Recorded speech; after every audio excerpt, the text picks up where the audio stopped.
quantidade de gente trabalhando tem batido recorde atrás de recorde. A taxa de desemprego, em 6,2%, está no menor patamar da história. A gente vive um cenário de economia extremamente aquecida, um mercado de trabalho extremamente favorável para o trabalhador, com aumento de emprego e aumento do salário, ou seja, o mundo está muito pró-trabalhador. O que gera efeitos, claro, super importantes. É uma explosão do consumo das famílias, que é uma boa notícia, mas a gente vê a demanda interna, né, que a gente diz, crescendo de todos os lados. Não tem oferta, né, que aguente. Pois é, tem esse outro lado da moeda, ou uma dor do crescimento, por assim dizer. O problema é que o dólar tem subido acima do esperado, tanto por fatores internos quanto por fatores externos. E o brasileiro tem sentido isso no bolso. Café, óleo, arroz. Teve um preço absurdo nos últimos tempos. De um mês para cá, você vai no mercado, uma compra que você fazia num mês, quando você chega no outro mês, está o dobro. O resultado? Inflação. Um índice que já passou do teto da meta. Por isso que já era esperado uma alta na taxa básica de juros, justamente para controlar a subida dos preços. Só que pouca gente previa que a alta seria do tamanho que foi. Essa decisão, ela causa algum tipo de surpresa a diversos agentes do mercado financeiro? Tinha um grupo pequeno que achava 1 ponto percentual, outro 0,75 era a maior parte, e tinha um grupo que achava que era melhor uma estratégia gradualista, voltando aos 0,5 por mais tempo. O que o Banco Central fez? Deu o topo das previsões do mercado. De uma só vez, o Banco Central subiu a taxa básica de juros em 1 ponto percentual, levando a Selic a terminar o ano em 12,25%. E mais, o Banco Central anunciou 2 novos aumentos, também de 1 ponto percentual cada, até março do ano que vem. O que significa que, dia 19 de março de 2025, a taxa de juros no Brasil vai ser de 14,25%. Isso é o pico da taxa de juros na época do governo Dilma, que teve uma inflação de 2 dígitos. A partir do momento que a Selic sobe, nessa trajetória de alta, ela faz com que o dinheiro fique mais caro. Como ela é utilizada, essa taxa, como referência para empréstimos e também para aplicações financeiras, isso faz com que quem precisa contrair um empréstimo, seja uma pessoa física ou uma pessoa jurídica, o empresário que precisa fazer um investimento, começa ali a observar um custo mais alto. Da redação do G1, eu sou Natuzaneri e o assunto hoje é o choque dos juros, o que levou o Banco Central a adotar uma postura ainda mais agressiva em relação à Selic e como isso afeta as perspectivas para a economia em 2025. Neste episódio, eu converso com a economista Zeina Latif, sócia da Gibraltar Consulting e colunista do jornal O Globo. Sexta-feira, 13 de dezembro. Zeina, o que levou o Banco Central a subir a taxa de juros, a Selic, em 1 ponto percentual e ainda indicar mais 2 rodadas de alta? Bom, primeiro é claro que o Banco Central estava num ciclo de alta de juros e esse movimento ele é necessário. A gente tem visto os dados de inflação, não só a inflação no teto da meta, acima do teto da meta, mas também quando olha nos detalhes, é uma inflação que vai ganhando uma certa rigidez. Isso tudo com piora das expectativas inflacionárias, uma pressão cambial para além do que seria o esperado, todas as preocupações em relação ao fiscal, que na verdade é a principal razão para a própria pressão cambial, né? Tem a própria valorização do dólar lá fora, mas a preocupação com a questão fiscal gerando uma pressão maior, enfim, todos os vetores que a gente olha da economia, inclusive uma economia em pleno emprego, todos os vetores vão na linha de uma maior preocupação com a inflação. Então, elevar os juros em si é uma decisão correta. Claro que se tivéssemos tido um zelo maior na questão fiscal, de repente poderia estar evitando, afinal, a gente não está falando de uma economia com taxas de juros superestimulativas, muito baixas, não é disso que estamos falando. Bom, a decisão de fazer um movimento mais forte, a minha leitura, a gente vai ter que esperar a ata do Copom, mas a minha leitura é que o grande foco é a preocupação com a piora das expectativas inflacionárias, que mesmo para horizontes mais longos estão acima da meta de 3%. Então, realmente, uma piora muito grande da confiança dos agentes econômicos em relação ao compromisso do Banco Central em cumprir a meta de inflação. Então, aparentemente, foi uma busca de, usando o jargão dos economistas, de ganho de reputação. E aí não só o 100, mas sinalização de que vem mais altas adiante. Isso é raro ter um aumento tão grande desde o começo da política de metas de inflação. Deu ao mercado o que o mercado queria, ou seja, uma coisa que eles chamam de forward guidance, ou seja, me conta o que vai acontecer nas próximas reuniões. E o Banco Central disse que vai ter outros 2 aumentos, também de 1 ponto percentual. A minha avaliação é que o peso que foi dado para essa questão reputacional, para essa questão de credibilidade junto aos agentes econômicos, eu acho que foi um peso muito forte. Uma trajetória um pouco mais suave dos juros, sem esses solavancos, né? Faz 0,5 numa reunião, depois 1 ponto percentual em outra, promete fazer mais ainda. Quer dizer, esses movimentos bruscos, eu acho que no final não é uma boa estratégia, não seria para este momento. E, ao mesmo tempo, tem outras variáveis que eu acho que deveriam ser levadas em conta, de estar um ambiente ainda muito incerto, né? E porque, infelizmente, não dá para a gente querer que todo o risco fiscal achar que a política monetária vai conseguir compensar. Tem limites para isso, até porque na hora que sobe os juros de forma mais significativa, como agora, significa realimentar a dívida pública, e isso já é o grande fator de preocupação. Era nesse ponto que eu queria entrar contigo. Quando você fala desse elemento reputacional, quem nos ouve e não acompanha todos os dias e tem uma certa distância em relação ao tema, pode ter o seguinte pensamento. Então quer dizer que o Banco Central, que é presidido por alguém cuja biografia não deixa nenhuma dúvida, né, sobre o que ele fez ao longo da sua presidência no Banco Central, pode entender que talvez o risco reputacional para uma alta seguida de 3 pontos percentuais, 1 agora, 1 depois e 1 ponto depois, seja um golpe duro demais, como você mesma definiu que era. Essa desconfiança ou ter que estabelecer uma reputação que eu julgo que hoje já tem, o Campos Neto já tem a ver com o Campos Neto, tem a ver com o Galípolo, que vai assumir a presidência do Banco Central agora no início do ano. Tem a ver com o quê? Porque me pareceu um remédio bastante amargo para resolver esse problema, que eu nem sei se existe mesmo.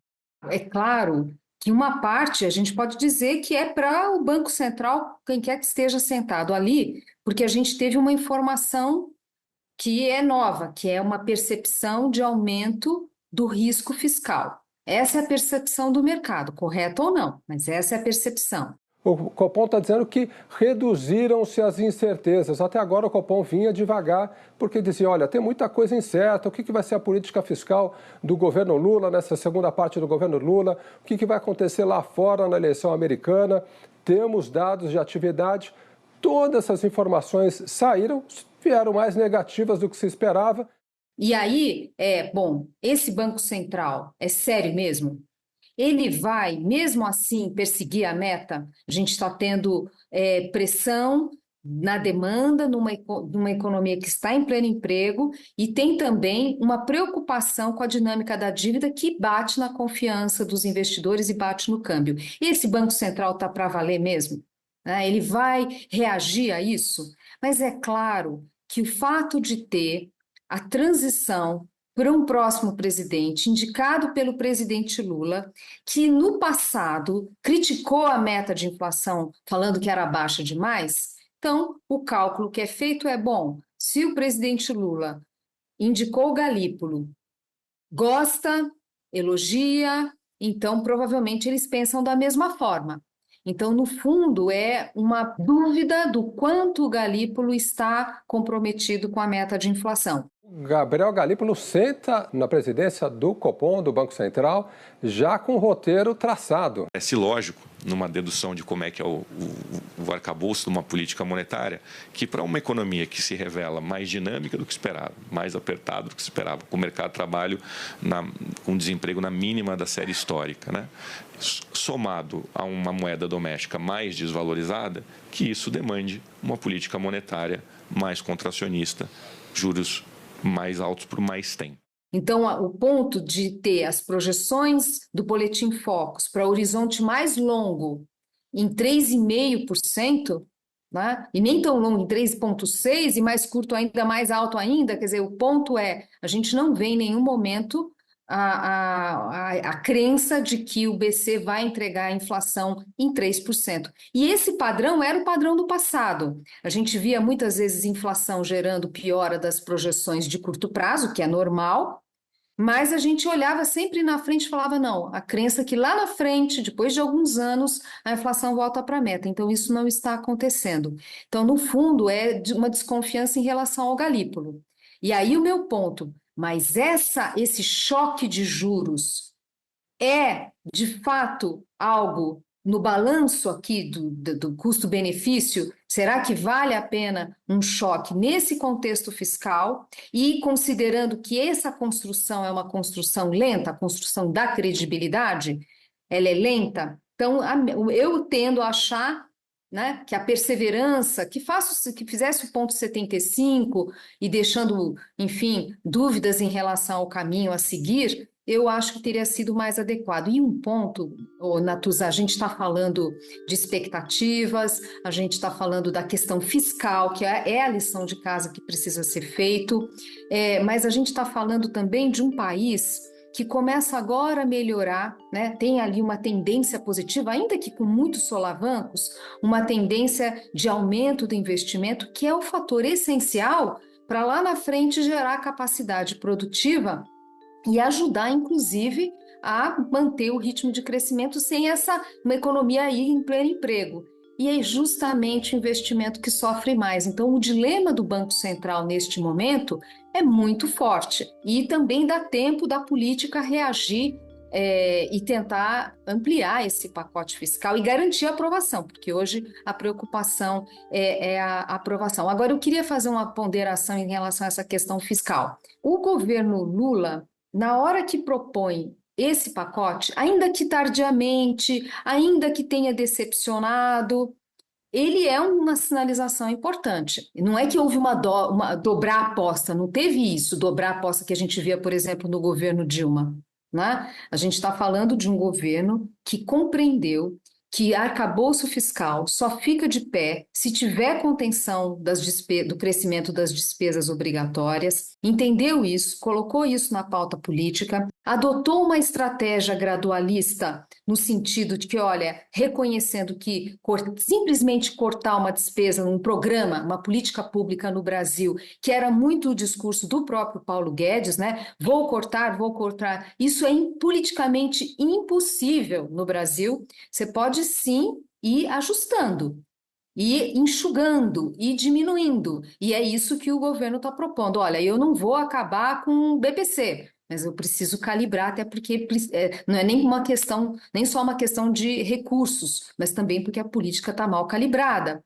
Na hora que calibra o abono, na hora que admite que aquela regra do salário mínimo estava equivocada. Podia ter mexido, e acho que sim, deveria ter mexido com mais políticas, deveria ter apresentado alguma coisa na reforma administrativa, sim, alguma coisa no seguro-desemprego também, que é nítido que é uma política que precisa de reforma. Então, acho que o leque deveria ter sido maior, mas não reconhecer que não é um governo que está dobrando a aposta, mas é um governo que compreende aos poucos a necessidade de ajuste, eu acho que isso precisava ser colocado na conta, não do Banco Central, né, mas dos próprios agentes econômicos, porque o Banco Central está reagindo a essa piora de humor. É importante te ouvir sobre isso, porque para quem está de fora, para quem não acompanha os números, às vezes fica muito difícil, Zeina, entender o que é o que vem de atitudes do Poder Executivo, o que justifica atitudes do Banco Central e se o mercado está certo ou não quando faz alguma crítica ou apresenta alguma demanda. Olha, minha visão vai continuar sendo pessimista se você não fizer X, se você, governo, não fizer X, Y, Z. Existe, pelo que eu estou entendendo da tua resposta, pelo menos um setor que tem má vontade. Eu queria entender de onde vem essa má vontade. Vem da retórica do presidente da República, que começou lá atrás falando da meta de inflação, mas acabou não mudando, acabou não fazendo o que ele próprio queria. vem de uma declaração outra do presidente dizendo que ele não ia mexer, não ia fazer ajuste em cima, palavras dele, do lombo do pobre, mas ele fez um ajuste agora que deve ter doído ali, pelo menos os relatos são esses, no presidente da República, porque, em parte, foi mesmo no lombo dos mais pobres. Da onde que vem? Da onde que vem esse mau humor do mercado? É pelo que o Lula faz ou pelo que Lula disse que ia fazer e acabou não fazendo? Olha, essa resposta é muito difícil dar, é claro, eu como economista, para mim é quase uma questão antropológica aqui, né? Eu penso o seguinte, houve um benefício da dúvida que foi dado lá atrás. O arcabouço fiscal não é um bom desenho de regime fiscal. Isso foi ficando muito claro, algo que os economistas alertaram, com o tempo os próprios operadores do mercado foram percebendo. E a gente passou por um período longo aí de todo dia abrir o jornal e tem alguma notícia ruim que mexe nas contas públicas, não necessariamente vindo do Ministério da Fazenda, mas do governo como um todo. Cada hora é uma coisa. Agora vai ser o Vale Gás, que vai estar por fora do orçamento, e antes já tinha tido pé de meia. E tem também uso dos fundos. Agora vamos tentar também tirar as estatais. Toda hora é uma despesa nova, é uma coisa nova, às vezes decisões do Congresso. Então isso você vai acumulando más notícias. Num sistema de câmbio flutuante como o nosso, o nervo sensível é o câmbio. Qualquer desconfiança, qualquer visão menos positiva da economia brasileira, imediatamente o câmbio acusa. O primeiro ano do governo Lula teve um saldo muito positivo e isso se mostrou no câmbio. Nós tivemos uma forte apreciação do real. O governo venceu a batalha das expectativas no primeiro ano. No segundo ano do mandato já não foi o caso. Havia essa expectativa de que, olha, as coisas estão caminhando, não é o melhor dos mundos de ajuste fiscal, mas, enfim, tem ali algum compromisso. E quem apostou nisso se machucou. Todos esses fundos que estavam ali posicionados para a queda de juros, para uma taxa de câmbio bem comportada, para uma inflação bem comportada, houve muita perda, né? Esses chamados fundos multimercados, enfim. Então, o investidor que acreditou, né, nesse compromisso se machucou. E aí tem uma postura, a resposta defensiva, pode até ter um certo sentimento assim, puxa vida, esse governo e tal, mas o fato é que acaba tendo também uma postura defensiva para defender seus investimentos, né? Então é um emaranhado de coisas aqui. Agora, tem um ponto que é verdade, o mercado às vezes erra? Erra, às vezes erra na avaliação, para o bem e para o mal. Isso faz parte do jogo. Os economistas estão errando a previsão de crescimento no Brasil há 4 anos. Há um viés de pessimismo em relação à dinâmica da economia brasileira que precisa ser repensado. O ano passado disseram que cresceu mais do que se imaginava por causa do agronegócio. De fato, o agronegócio teve um ano espetacular e puxou a economia para ela ter o desempenho que teve, acima de 3%. Esse ano, a previsão é que ia crescer 1,5%. Vai estar crescendo 3,5%, talvez um pouco mais do que isso. Não foi o agronegócio. O agronegócio esse ano teve um desempenho abaixo da média. O que puxou o crescimento esse ano foi manufatura, indústria, foi serviços e foi construção civil.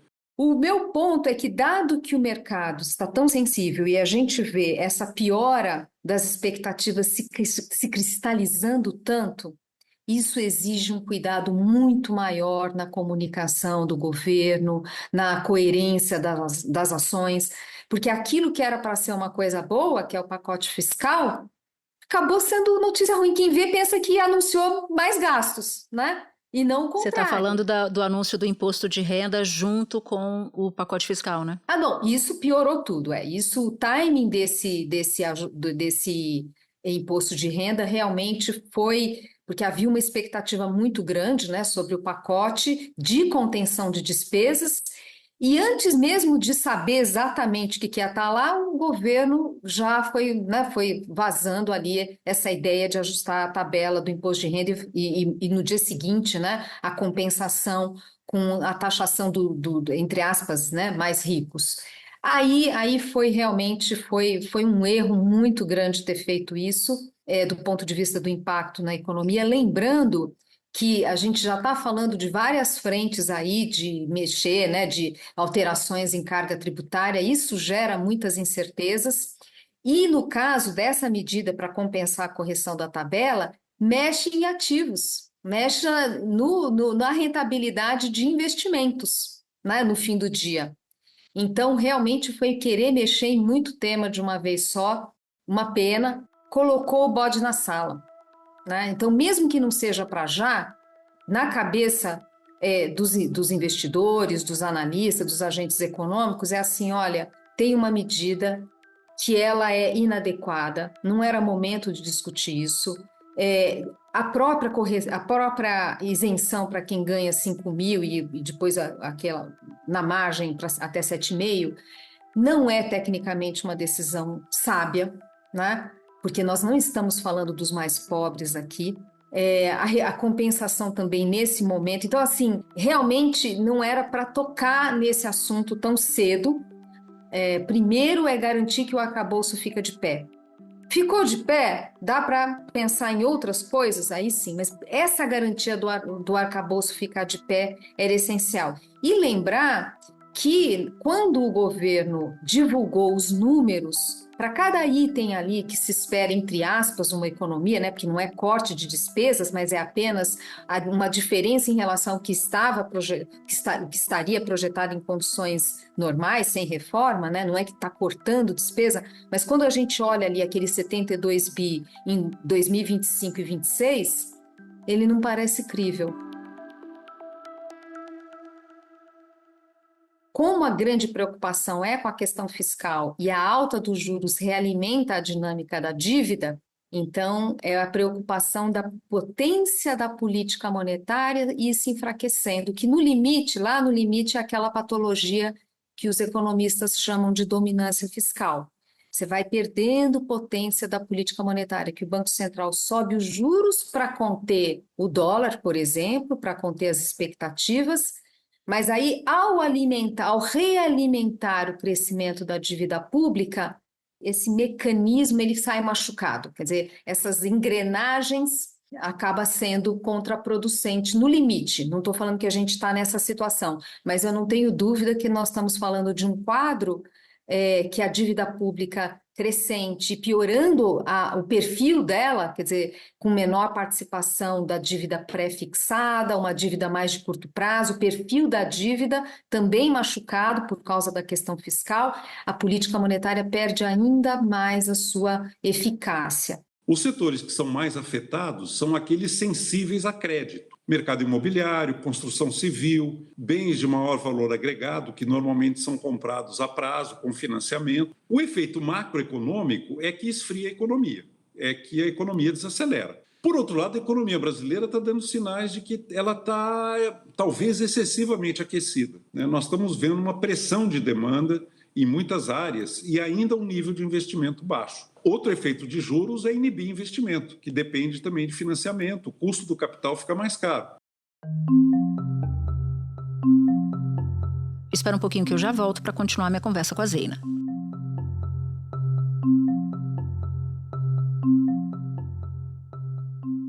E enquanto a gente conversa, Zeina, a bolsa cai, o dólar sobe, cotado a mais de R$6. O que está explicando essas reações e o que era esperado acontecer após o anúncio do Copom? Porque eu fiquei confusa. Se o Copom está dando uma paulada na Selic, o que vai encarecer crédito, o que vai minar o investimento do empresário que quer aumentar, por exemplo, a sua fábrica. Os banqueiros, né, por incrível que pareça, os banqueiros ficam preocupados quando se dá uma paulada de juro, porque ele sabe que vai enxugar o crédito. E quando o brasileiro não tem crédito, ele consome menos. Então, essa paulada custa caro para muita gente, para a Dona Maria, para o seu José, mas também para o 400 do Jardim Europa aqui em São Paulo. Por que com essa paulada enorme, doída, ainda assim o dólar subiu? É óbvio que essa resposta ela é complexa, né? Porque assim, a gente Tem, claro, óbvio que tem um contexto internacional do dólar estar forte no mundo, a China desacelera, o comércio mundial meio que anda de lado, os Estados Unidos exibem ganhos de produtividade mais elevados, vem ainda um governo Trump com medidas que podem fortalecer ainda mais o dólar na hora que faz todas essas, né, se ele realmente entregar todas essas medidas protecionistas que fazem a inflação dos Estados Unidos ficar mais rígida, portanto, menor espaço para corte de juros pelo Fed, enfim, todos esses fatores têm trazido uma dinâmica de fortalecimento do dólar e óbvio, né, de perda de força das moedas, principalmente de países emergentes. Então, tem um contexto internacional que é mais difícil mesmo. Agora, eu entendo que depois de uma sinalização tão forte, se você perguntasse assim para mim ontem, Zeina, saiu a decisão do Copom, o que você acha que vai acontecer com o câmbio? Em princípio, seria a queda da cotação. Mas aí, claro, a gente está falando, Natuza, de um dia, vamos ter que esperar né? Tem fatores técnicos do mercado, tem o fato de ter uma sazonalidade de fim de ano, de remessa de recursos. Hoje foi um dia que o Banco Central fez aquele chamado leilão de linha para suprir demandas por liquidez do mercado, correta ou não correta a decisão, ela foi em função dessa sazonalidade difícil de final de ano. Então, tem muitas variáveis aqui. Mas surpreende, depois da notícia de ontem, essa rigidez da taxa de câmbio. Então, mostra que é muito mais complexo mesmo, né? Quer dizer, não é, pelo menos que eu vejo, a trajetória do câmbio, ela não é tão beneficiada assim por choque de juros. Quando tem muita volatilidade e muitas incertezas, mesmo o estrangeiro fica com receio de querer aproveitar os juros mais elevados, porque ele fala, olha, está tão volátil, tem tanta coisa ainda para acontecer, se tiver um salto do dólar, eu vou ter uma tremenda perda de capital. Então, veja, essa variável, cotação do dólar, ela é melindrosa. E a minha avaliação é que não é o choque de juros que vai resolver essa parada, não. Esse é o ponto, Zeina, que encontra o que você está dizendo com a próxima pergunta que eu vou te fazer. Você teve aí um aumento em novembro, teve uma alta na inflação de 0,39%, com um acumulado de 4,87% nos últimos 12 meses, mas devido a uma cesta de razões, né?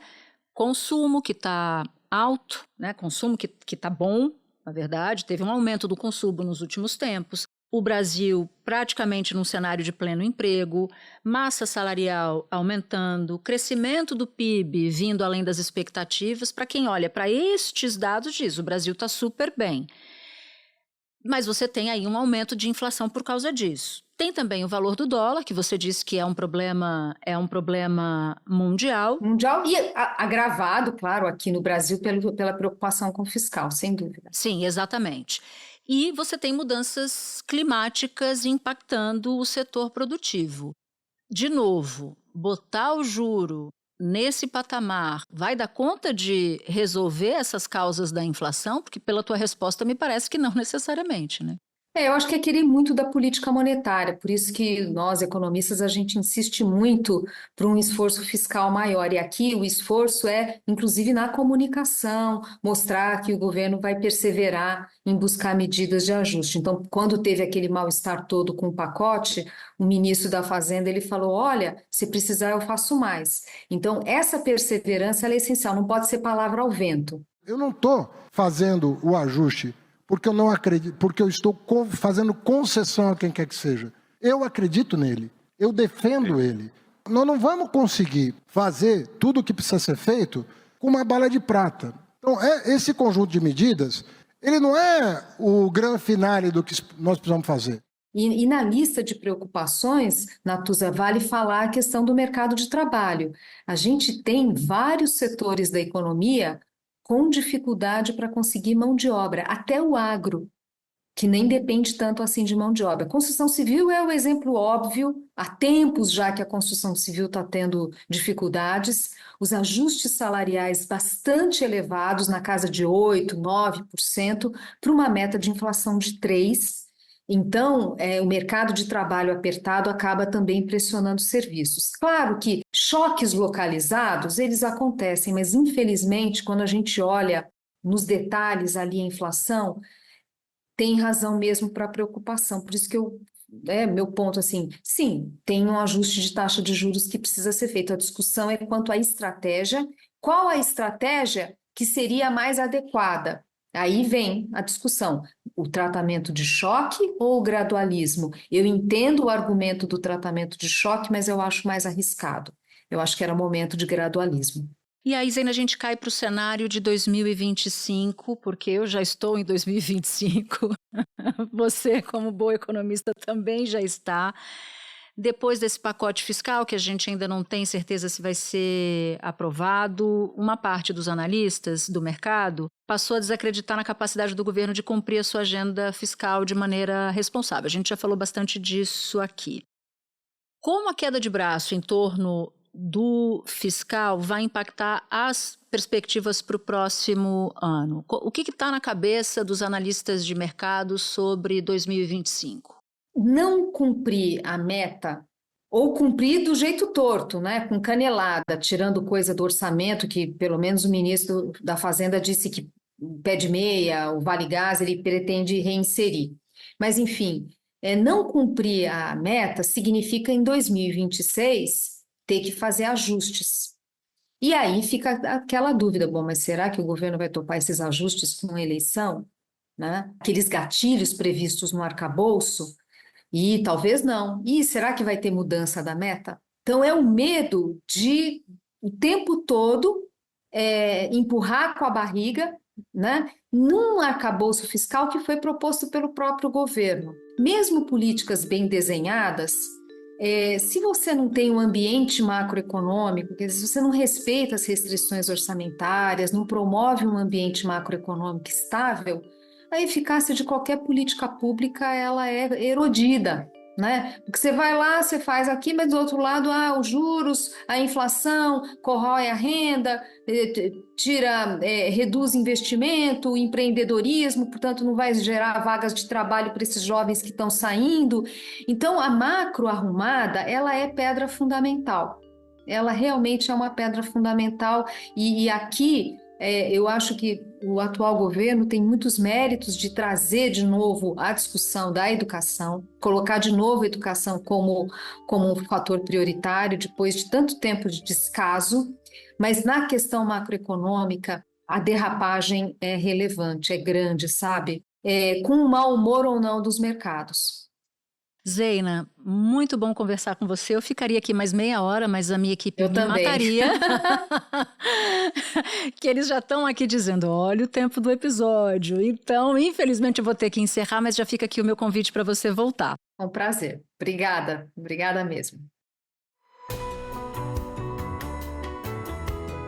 Para você que ouviu o episódio até aqui, eu vou te fazer um convite. Participar do canal do G1 no WhatsApp. Por lá você pode ativar as notificações e receber as notícias do dia, as principais, direto no seu celular. Este foi o Assunto, podcast diário disponível no G1, no YouTube ou na sua plataforma de áudio preferida. Comigo na equipe do Assunto estão Mônica Mariotti, Amanda Polato, Sara Rezende, Luiz Felipe Silva, Thiago Kazuroski e Gabriel de Campos. Eu sou Natuzaneri e fico por aqui. Até o próximo assunto.